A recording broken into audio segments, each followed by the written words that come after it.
بسم الله الرحمن الرحيم الحمد لله وكفى وسلام على عباده الذين اصطفى خصوصا على سيدنا محمد المصطفى أما بعد فأعوذ بالله من الشيطان الرجيم بسم الله الرحمن الرحيم والذين يكنزون الذهب والفضة ولا ينفقونها في سبيل الله فبشرهم بعذاب أليم صدق الله العظيم.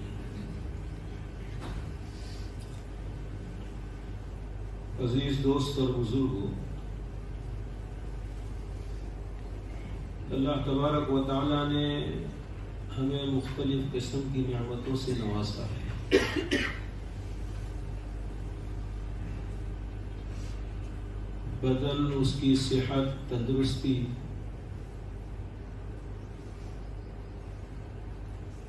مال اور اس سے متعلقہ منافع اور فوائد، یہ سب اللہ تبارک و تعالیٰ کی بہت بڑی بڑی نعمتیں ہیں. مال دو دھاری تلوار ہے، اگر استعمال کرنا نہ آئے تو اپنی ہلاکت کا سبب بن سکتا ہے، اور اگر صحیح استعمال کرنا آ جائے تو یہ دشمن پر حملہ کرنے کے لیے بہت اچھا ہتھیار بھی ہے. قرآن و احادیث میں مال کے متعلق دونوں طرح کی باتیں ملتی ہے. ایک طرف مال کو اللہ تبارک و تعالیٰ کی نعمت قرار دیا گیا، تو دوسری طرف مال کو اس امت کا فتنہ قرار دیا گیا. قرآن نے بھی ذکر کیا انما اموالکم واولادکم فتنہ، اور حدیث پاک میں ذکر کیا گیا لکل امت فتنہ وفتنۃ امتی المال.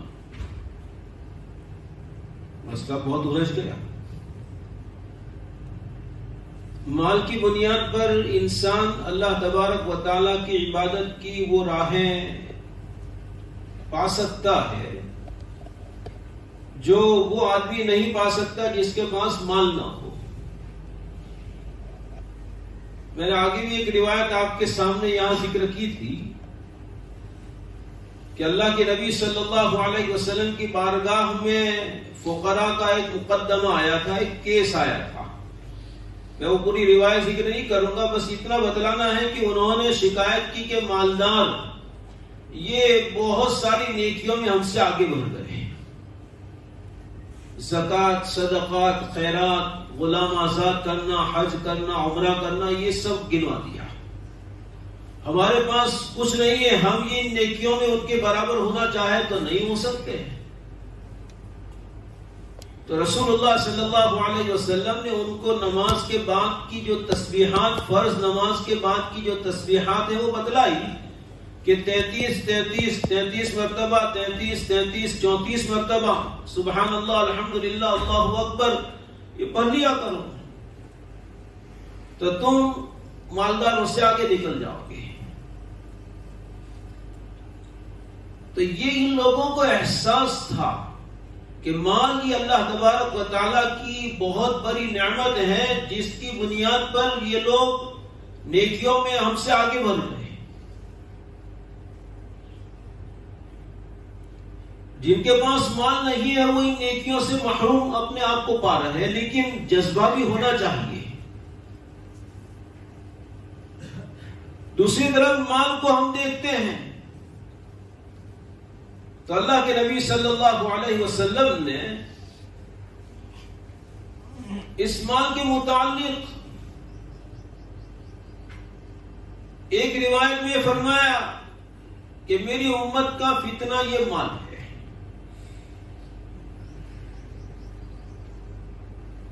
حضرت ابو عبیدہ ابن الجراح رضی اللہ تعالیٰ عنہ یہ یمن سے کچھ مال لے کر آئے. کون سا مال؟ بیت المال کے خزانے کے طور پر، وہاں سے جو کچھ محصول تھا وہ وصول کر کے آئے اور مسجد نبوی میں لا کر رکھ دیا۔ رسول اللہ صلی اللہ علیہ وسلم کو بھی پتا چلا، آپ کے حکم ہی سے وہاں مسجد میں رکھا گیا۔ دوسرے صحابہ کرام کو، انصار کو بھی پتا چلا، وہ بھی جو ہے وہ اب کوئی اس مسجد میں کوئی مسجد میں نماز پڑھتا ہے تو اس دن سب جو ہے وہ آ گئے مسجد نبوی میں۔ رسول اللہ صلی اللہ علیہ وسلم تشریف لائے، آپ نے یوں دیکھا، آپ نے فرمایا کہ ایسا معلوم ہوتا ہے کہ تم لوگوں کو پتا چل گیا ہے کہ ابو عبیدہ بن الجراح کچھ مال لے کر آئے ہیں۔ کہا ہاں، ان میں بناوٹ تو تھی نہیں، بات بالکل صاف۔ ہاں، اس کے بعد مال آپ نے تقسیم کیا۔ مال تقسیم کرنے کے بعد آپ نے فرمایا کہ للفقر اخشى علیکم ولکن اخشى علیکم ان تبسط لکم الدنیا کما بسطت لمن کان قبلکم فتنافسوها کما تنافسوها فتهلککم کما اہلکتکم۔ کیا جملے ارشاد فرمائے، مجھے تم پر فخر کا اندیشہ نہیں۔ مسلمانوں سنو، صحابہ اکرام سے کہا جا رہا ہے، وہ ہم سے بھی کہا جا رہا ہے، ہم یہ الشیطان یعدکم الفقر ویأمرکم بالفحشاء، ہم شیطان کی دھمکی سے کہ یہ دے دیں گے تو چلا جائے گا، پھر کیا باقی رہے گا، شیطان فقر سے، فقیری سے ڈراتا ہے۔ اللہ کا نبی فقیری کے باب میں بالکل مطمئن کر دیتا ہے کہ مجھے فقر کا تم پر کوئی اندیشہ نہیں ہے۔ اب ہم کیوں پریشان ہو کہ ہم فقیر، ہم تنگدست، ہمارے پاس کچھ نہیں، اور دینے کی باری آئے تو اس وقت ہم سوچنے لگے کہ کتنا دیں اور کتنا رکھیں۔ سوچ دیا اللہ نے، سوچو، لیکن ایسی سوچ اپنے اندر پیدا کرو کہ جس میں دینداری کی جھلک نظر آئے، دنیا داری کی نہیں، دینداری کی جھلک نظر آئے، ایسی سوچ اپنے اندر پیدا کرو۔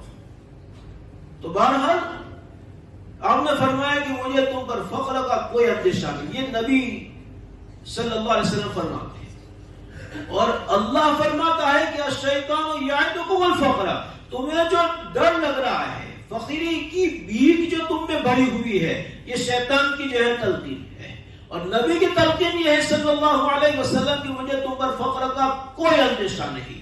یہ علماء بیٹھے ہیں اور دوسرے علماء سے بھی آپ تحقیق کر لیجئے، للفقر اخشى علیکم، اس جملے میں کس قدر تاکید ہے۔ للفقر مفعول کو پہلے لایا گیا، حالانکہ مفعول کا درجہ کلام میں تیسرے پر ہے، پہلے فعل، دوسرے نمبر پر فاعل اور اس کے بعد مفعول ہوتا ہے۔ یہاں پر آپ نے پہلے مفعول فقر، الفقر کو پہلے ذکر کیا، فقر کے بعد میں مجھے تم پر کوئی اندیشہ نہیں ہے۔ ہاں، اندیشہ مال کا ہے، ولیکن اخشى علیکم ان تبسط لکم الدنیا۔ بساط دسترخوان کو کہا جاتا ہے، دسترخوان پر ہر قسم کی نعمتیں رکھی جائیں تو اس کو کہا جاتا ہے کہ دسترخوان جو ہے وہ پھیلا دیا گیا ہے۔ تمہارے سامنے دنیا کی ایک قسم کی، ایک نوعیت کا مال نہیں، بلکہ ان تبسط لکم الدنیا، دنیا کے قسم کے مال دولت پھیلا دیے جائیں گے، تم مردار پڑے ہوگے نہیں۔ ادھر مال پھیلا ہوا ہے، دسترخوان پر سب کچھ موجود ہو، لیکن بیمار آدمی دسترخوان پر بیٹھے تو وہ بھی سوچتا ہے کہ ارے مارو آکلے بھوکا، اور دوسرے بھی سوچتے ہیں کہ یہاں تو فلاں کو بلانا چاہیے جو ایک ساتھ 10 گلاس کوکو پی جاوے، ایک ساتھ 50 گولہ آئس کریم کھا جاوے، جو ایک ساتھ اتنا جو اس کا کام ہے، یہ ہمارا کام تھوڑا ہے۔ یہاں پر دنیا جو ہے وہ پھیلا دی جائے گی، اور اس کے بعد تم اس بیمار کی طرح نہیں، بلکہ تم اس میدان میں شہسوار بنو گے۔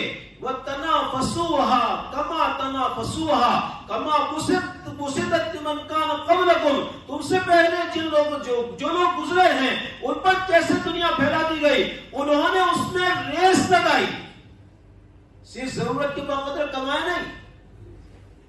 تنافس وفی ذلک فلیتنافس المتنافسون. انہوں نے ریس لگائی، ایسے ہی تم بھی ریس لگاؤ گے. یہ کون فرما رہا ہے؟ میرا اور آپ کا ایمان کیا کہتا ہے؟ اصدق الصادقین صلی اللہ علیہ وسلم فرما رہے ہیں تنافسوها کما تنافسوها. اور آگے کا جملہ رونگتے کھڑے کر دیتا ہے فتہلککم کما اہلکتہم. اور یہ دنیا اور اس کا یہ دسترخوان تمہیں بھی ہلاک کر دے گا جیسے تم سے پہلی قوموں کو اس دنیا میں ہلاک کر دیا. ایک طرف یہ مال نعمت، بہت ساری نیکیوں کے دروازے اس کی بنیاد پر کھلتے ہیں، اور دوسری طرف یہ مال ہلاکت کا سبب. آپ نے اور ایک موقع میں فرمایا، مشکاہ شریف کی روایت میں ہے کہ کوئی آدمی آپ سے پوچھا گیا کہ کیا کوئی آدمی مال پائے اور وہ گناہ سے، شرارت سے بچ جائے؟ تو آپ نے فرمایا کہ کیا تم یہ سوچ سکتے ہیں کہ کوئی آدمی پانی میں قدم رکھے اور اس کا پیر تر ہونے نہ پاوے؟ کیا مطلب؟ جس طرح یہ لازم ملزوم ہے، یہ ہونا ضروری، اسی طرح مال کے ساتھ طغیانی کا آنا، شرارت کا آنا، دوسروں کو حقیر سمجھنا، دوسروں کو طعن و تشنیع کرنا، اپنے آپ کو فخر و مباحات میں مبتلا کرنا، اپنی جان اونچی کرنا، یہ سب مال کے ساتھ آئے گا. اس لیے مال یہ دو دھاری تلوار ہے. جسم کی نعمت اللہ نے عطا فرمائی، اس کی شکر گزاری کے لیے اللہ تبارک و تعالیٰ نے ہمیں یہ نماز والی ذمہ داری عطا فرمائی. بدن کی نعمت اور اس کی صحت و تندرستی پر جو شکر واجب ہوتا ہے، اس شکر کی ادا کرنے کی سب سے بہترین صورت عملی طور پر یہ نماز ہے. جسم کا ایک ایک عضو جسم کی اس نعمت پر اللہ کی شکر گزاری میں مشغول ہو جاتا ہے جبکہ بندہ جو ہے وہ یہ نماز پڑھتا ہے. مال کی نعمت اللہ نے عطا فرمائی، ابھی ہم اس کے سکے کے ایک بازو کو سامنے رکھ کر چلتے ہیں، دوسرا بازو کے مال فتنہ ہے، اس کو ابھی ہم بھول جاتے ہیں. حالانکہ یہ بہت بڑی جو ہے وہ بات ہے، لیکن ابھی مال کے جو حقوق ہے، مال کی بنیاد پر اس نعمت کی شکر گزاری کا جو طریقہ ہے، وہ طریقہ اللہ تبارک و تعالیٰ نے ہمیں جو ہے وہ تلقین فرمایا. دونوں ساتھ ساتھ ذکر کیے. بدن ہے تو مال ہے، جیسے ہمارے یہاں کہا جاتا ہے نا کہ جان بچی تو لاکھوں پائے. ایکسیڈنٹ میں کوئی بچ جاتا ہے تو کہتے ہیں کہ جان بچی تو لاکھوں پائے. پہلے جان ہے، پھر جو ہے وہ لاکھوں ہے. یہاں پر پہلے جان ہے اقیم الصلاۃ، پھر جو ہے وہ اپنا زکات کا مسئلہ ہے یا وآتوا الزکاۃ. یہ دونوں ساتھ ساتھ چلتے ہیں. قرآن پاک کی متعدد جگہوں پر، میں نے تو نہیں گنا، جن لوگوں نے گن کر ذکر کیا ہے اس کی بنیاد پر میں یہ بات کہتا ہوں کہ 92 مقام پر، 92 جو ہے وہ مقام پر اللہ نے نماز کے ساتھ زکات کو جو ہے وہ جوڑ کر بیان کیا ہے. انداز الگ الگ ہوگا لیکن جوڑ کر بیان کیا ہے. اس لیے یہ دو چیزیں، ان دونوں کی نعمت، دونوں نعمتوں کی شکر گزاری، ان دو جملوں میں اللہ نے جو ہے وہ ہم کو بتلا دی، اقیم الصلاۃ وآتوا الزکاۃ. اس لیے مال کی نعمت کی شکر گزاری کا سب سے بہترین طریقہ زکات کی ادائیگی ہے. زکات کی ادائیگی. آج ہمارے معاشرے میں اکثریت ان لوگوں کی ہے کہ جن کو اللہ تبارک و تعالیٰ نے اپنی نعمتوں سے، مال سے نوازا ہے. ایسا نہیں ہے کہ لوگ بھوکے مر رہے ہیں. وہ سب تکلیفیں صحابہ کرام برداشت کر کے گئے ہیں، سب تکلیفیں. ابو ہریرہ فرماتے ہیں کہ ایک روٹی کا ٹکڑا مل جامے تو اس امید پر آستانہ رسول پر پڑا رہتا تھا. روٹی کا ایک ٹکڑا مل جائے اس امید پر، اور کبھی وہ بھی نہیں ملتا تھا. تو ایک موقع پر تو ابو بکر کو پوچھا کہ اس آیت کی تفسیر مجھے بتلا دو نا، یؤثرون علی انفسہم ولو کان بہم خصاصہ. پھر عمر آئے، عمر کو پوچھا، دونوں نے وہ تفسیر بتلا دی اور چلے گئے. وہ یہ سمجھے کہ طلب علم ہے، اس لیے انہوں نے وہ اللہ کے نبی صلی اللہ علیہ وسلم تشریف لائے، آپ ہاتھ پکڑ کر مجھے اپنے گھر میں لے گئے اور پھر عملی طور پر آپ نے وہ تفسیر مجھے بتلائی، ازواج مطہرات کی یہاں پر پوچھوایا کہ ہے کچھ کھانا؟ کہا کچھ نہیں ہے، فلاں قبیلے کی جانب سے دودھ کا ایک پیالہ یعنی وہ بڑا ہوتا تھا، دودھ کا ایک پیالہ لکڑی کا ہوتا تھا، وہ آیا ہے۔ تو آپ نے فرمایا کہ ابو ہریرہ جاؤ صفہ والے تمام کو بلا لو۔ ابو ہریرہ فرماتے ہیں کہ مشکل سے تو جو ہے وہ ابھی کچھ اسباب ہو رہے تھے، اب اس میں صفہ والے سب ایک پیالہ دودھ اور اس میں یہ سب، اور پھر جب آ گئے سب تو کہا کہ ابو ہریرہ سب کو پلاؤ۔ تو ابو ہریرہ کے اور جو ہے موتیاں مر گئے، کہا کہ سب سے آخر میں میرا نمبر کتنا بچے گا ابو ہریرہ، تیرے حصے میں کتنا آئے گا؟ آپ نے فرمایا کہ سب کو پلاؤ، سب نے پیا، پیالہ بھرا کا بھرا ہے، معجزہ آپ کا بھرا کا بھرا ہے پیالہ، اور پھر جو ہے وہ سب نے پیا۔ تو میں نے جو ہے وہ آپ کی بارگاہ میں پیش کیا کہ اللہ کے نبی، کہا نہیں ابو ہریرہ آپ پیو، پھر دوسری مرتبہ آپ پیو، پھر تیسری مرتبہ۔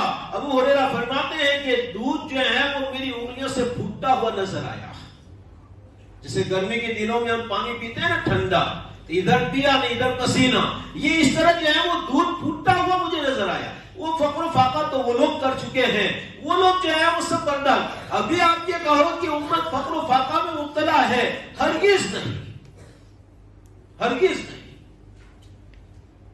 رسول اللہ صلی اللہ علیہ وسلم اور صحابہ کرام کے دسترخوان پر افطار کے لیے کھانا موجود نہیں ہوتا تھا۔ آج ہمارے معاشرے میں جس کو فقیر سمجھا جاتا ہے اس کا دسترخوان بھی جو ہے وہ افطار کے سامان سے سجا ہوا ہوتا ہے۔ قیس بن سریمہ رضی اللہ تعالیٰ عنہ کا واقعہ حدیث میں ذکر کیا گیا ہے کہ پہلے روزے کی یہ کنڈیشن تھی کہ افطار کے وقت آدمی جو کھا لے بس آنکھ لگ گئی دوسرے دن کا روزہ شروع ہو گیا۔ حضرت قیس بن سریمہ رضی اللہ تعالیٰ عنہ باغ میں کام کر کے آئے اور افطار کے وقت اپنی بیوی سے پوچھا ہے کچھ افطار کے لیے؟ رمضان کا مہینہ ہے، نفل اور دوسرے روزے نہیں، رمضان کا مہینہ ہے کچھ؟ تو کہا کہ کچھ بھی نہیں ہے، تم ذرا ٹھہرو میں جو ہے وہ تلاش کر کے لاتی ہوں۔ یہ ان کے دسترخوان تھے افطار کے وقت کے، اور ہم یہ کہیں کہ ہم فقر فاقہ میں مبتلا ہے، ہرگز نہیں۔ ہم نے پڑھا ہی نہیں ہے کچھ کہ فقر کس کو کہتے ہیں۔ تو ان کی بیوی تلاش کرنے کے لیے گئی، دن بھر کے تھکے ہوئے تھے، یہ کمر سیدھی کی، آنکھ لگ گئی، پہلا روزہ افطار نہیں ہوا نہ دوسرا روزہ شروع ہو گیا۔ دوپہر کو مسجد میں پہنچے تھے، غشی کھا کر گر گئے، اور کیا ہوا؟ اللہ کے نبی یہ واقعہ پیش آیا کہ انہوں نے افطار کیا نہیں تھا کہ آنکھ لگ گئی، نیند لگ گئی، دوسرا روزہ شروع ہو گیا۔ آپ کو اتنی تکلیف ہوئی کہ اللہ میری امت کے روزے میری امت کو مشقت میں ڈال رہے ہیں، آپ کی آنکھیں بہنے لگی۔ جبرائیل کو اللہ نے بھیجا کہ وَكُلُوا وَاشْرَبُوا حَتَّى يَتَبَيَّنَ لَكُمُ الْخَيْطُ الْأَبْيَضُ مِنَ الْخَيْطِ الْأَسْوَدِ مِنَ الْفَجْرِ ثُمَّ أَتِمُّوا الصِّيَامَ إِلَى اللَّيْلِ۔ دونوں وقت بیان کر دیے کہ صبح صادق سے شروع ہوگا اور أَتِمُّوا الصِّيَامَ إِلَى اللَّيْلِ، اور مغرب کے وقت پورا۔ یہ آپ کا درد تھا قیس بن سریمہ پر، اللہ کی ہزاروں لاکھوں کروڑوں جو ہے وہ رحمت نازل ہو، اگر یہ واقعہ پیش نہ آتا تو آج امت مشقت میں مبتلا ہو جاتی۔ فقر تو وہ تھا جن کے دسترخوان پر افطار کے وقت کچھ نہیں تھا، اور ہم یہ سمجھے کہ ہم فقر نہیں دوستو، شیطان جو ہے الشیطان، پھر وہی آیت میں پڑھتا ہوں، الشیطان یعدکم الفقر ویأمرکم بالفحشاء، سب کچھ ہوتے ہوئے بھی فقر سے ڈراتا ہے، وہ شیطان ہے۔ اس لیے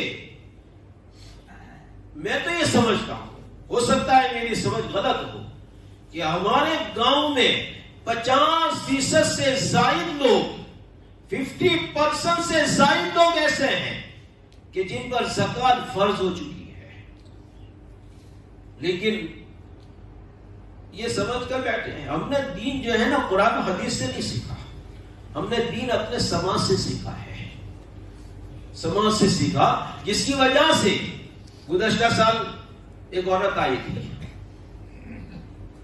جس کے پاس لاکھوں روپے، میں اپنے خسر کے مکان پر تھا تو آئی، اس نے جو ہے پوچھا کہ میں نے کہا یہ تو عقل کو آ گئے، تو کہا کہ میں نے کہا یہ 100 روپے للہ کے لے جا, تیرے لیے زکات مانگنا حرام ہے, اور کوئی زکات دے تو یہ تیرے لیے لینا بھی حرام ہے. تو کہا کہ لے ہمیں تو در ورے مانگے نے لے, یہ کوئی قاعدہ ہے؟ یہ سماج سے ہم نے سیکھا ہے, یہ سماج سے, جس کی بنیاد پر ہم جو ہے اس کو دین سمجھ رہے ہیں کہ جے لیتا 6 دنوں نے دیا کروا, یہ ہم نے دین سمجھ لیا. دوستو یہ دین نہیں ہے. دین قرآن و حدیث سے سیکھو, قرآن و حدیث سے. کیا ضرورت تھی قرآن کو پوری ایک آیت نازل کرنے کی مستحقین زکات کے باب میں؟ انما الصدقات للفقراء والمساکین والعاملین علیہا والمؤلفۃ قلوبهم وفی الرقاب والغارمین وفی سبیل اللہ وابن السبیل. پھر آگے فرمایا فریضۃ من اللہ, یہ کوئی مرچیات بات نہیں ہے, یہ فرضیات ہیں, لازم ہیں, اس سے ہٹ کر نہیں کر سکتے. فریضۃ من اللہ. تو ہم میں سے کچھ لوگ تو یہ سمجھتے ہیں کہ یہ لوگ دیتے دیا کریں, برابر. میرے پاس کیا ہے, اللہ کا یہ فریضہ مجھ پر عائد ہو رہا ہے یا نہیں, یہ سوچ جو ہے وہ کچھ لوگوں میں پیدا نہیں ہوئی ہے. اچھا, کچھ لوگوں میں یہ سوچ پیدا ہوئی ہے تو ان لوگوں کا حال یہ ہے کہ وہ لمسم دے دیتے ہیں. لمسم ایک رقم دے دینا ہے. جس طرح وہ اللہ کے نظام میں بھی جو ہے وہ ٹیبل کے نیچے والا بھی نظام کچھ چلتا ہو, اس طرح کی ہم سوچ رکھتے ہیں. اور سمجھ نہ آئی, وہ ٹیکس والا مسئلہ ہوتا ہے تو وہ وائٹ کچھ دیتے ہیں, اور یہ اللہ کی یہاں نہیں چلتا. دوستو, مال اللہ کا دیا ہوا اللہ کے راستے میں خرچ کرنے کا, اور اس میں یہ دعوے اللہ کی یہاں نہیں چلتے ہیں. علیم بذات الصدور یعلم خائنۃ الاعین وما تخفی الصدور. اس کے یہاں پر یہ نہیں چلتا ہے. وہ میرے اور آپ کی عبادت کا محتاج نہیں ہے. جو کرتے ہیں ہم اپنے لیے کرتے ہیں, جو فائدہ ہوگا ہمیں ہوگا دنیا میں بھی اور آخرت میں بھی. اس لیے یہاں لمسم والا نظام ہی دیجیے نہیں کہیں. میں وہ بیلگام جاتا تھا تو وہاں پر ایک آدمی نے میں نے پوچھا اس کو کہ, تو اس نے کہا کہ ہاں دیتے ہیں. کہا کتنا مال ہے, کیا ہے؟ کہا ابھی صاحب تم کہو نا کتنی دینے کی دے دیں گے, امی کو حساب کچھ بھی نہیں. اور یہ زکات جیسے فریضے کے باب میں ہم لوگوں کا حال ہے. اس لیے کن لوگوں پر فرض ہے, میں مسئلے بھی بیان نہیں کروں گا, وقت بھی نہیں ہے. کن لوگوں پر فرض ہے یہ آپ سیکھیں. طلب العلم فریضۃ علی کل مسلم و مسلمہ. جس کے پاس جو ہے, جس پر جو فریضہ عائد ہوتا ہے, اس کے متعلق علم حاصل کرنا یہ اس کی ذمہ داری ہے. یہ مولوی صاحب کی ذمہ داری نہیں ہے کہ وہ مجلس میں بیان کرے. تمہیں بھوک لگتی ہے تو تمہیں کھانا پڑتا ہے, بڑے ہونے کے بعد مائیں منہ میں لقمے نہیں دیتی ہے. تو بہرحال یہ کن لوگوں پر فرض ہے, کیا ان لوگوں میں شامل ہوں یا نہیں, آپ جو ہے وہ اپنے متعلق یہ پہلے تحقیق کریں. دوسرے نمبر پر کہ کتنی ادا کرنا ہے, تو وہ حساب ہے. حساب اتنا نصاب ہے, اس پر زکات فرض ہے, اور کن کن اموال پر فرض ہے, کتنا حصہ فرض ہے, 2.5% کے حساب سے فرض ہے. یہ پورا شریعت نے بالکل کلیئر کٹ کر دیا ہے. کسی کو کسی قسم کی تعویل کی کوئی گنجائش نہیں دی. کن کو دینا ہے, میں نے بھی آیت پڑھی, یہ نہیں کہ جو ہر سال لیتے ہیں ان کو دینا ہے. مستحق تلاش کرو, مستحق. میں نے آگے ذکر کیا تھا یا ایھا الناس اطعموا الطعام وافشوا السلام. ہم لوگ کھلاتے ہیں, لیکن کس کو کھلاتے ہیں؟ جس کا پیٹ بھرا ہوا ہے اس کو کھلاتے ہیں. جو بھوکا دروازے پر کھڑے ہو کر مانگتا ہے بھیک, اس کو جو ہے وہ یوں کر کے جو ہے وہ دروازے سے ہٹا دیتے ہیں. یہ اطعموا الطعام کا مطلب نہیں ہے. ہم جو ہے زکات بھی دیتے ہیں جو دینے والے جن کو اللہ نے توفیق دی, لیکن کن کو دیتے ہیں؟ جو مستحق نہیں ہے ان کو دیتے ہیں. اور جو مستحق آتے ہیں تو ان کو جو ہے وہ ڈانٹ کر نکال دیتے ہیں.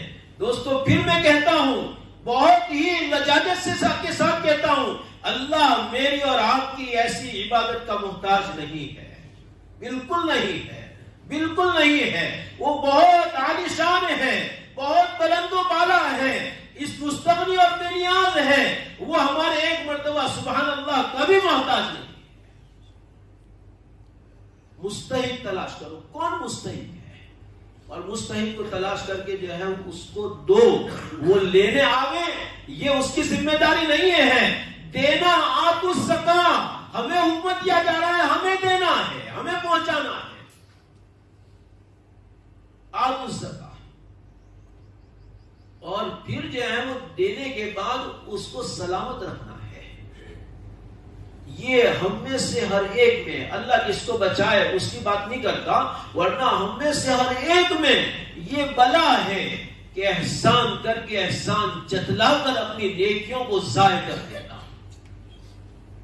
لا تبطلوا صدقاتکم بالمن والاذى، احسان جتلا کر، تکلیفیں پہنچا کر اپنے صدقات کو، یہاں صدقات کا ذکر ہے، صدقات کو باطل کس کو کہتے ہیں؟ الحق هو الموجود من كل وجه والباطل ما لا وجود لذلك الشيء، باطل اس کو کہا جاتا ہے جس کا کوئی وجود نہ ہو۔ اب یہ صدقات جس کے بعد احسان جتلائے گئے، اس کو ہم آخرت میں اللہ کی یہاں تلاش کریں کہ ہمارا زکات کا اجر، وہ تو باطل ہو گئے احسان جتلا کر۔ اس لیے دوستو یہ سیکھنے کی چیزیں ہیں، اور سیکھ کر ہماری زندگی میں اپنانے کی چیزیں ہیں، ورنہ یہی مال یہ جو ہے وہ دو دھاری تلوار ہے، کہیں دشمن پر چلنے کے بجائے ہم پر چل کر آخرت کی ہلاکت کا سبب نہ بن جائے۔ اللہ تعالی ہمیں صحیح سمجھنے کے اور عمل کرنے کی توفیق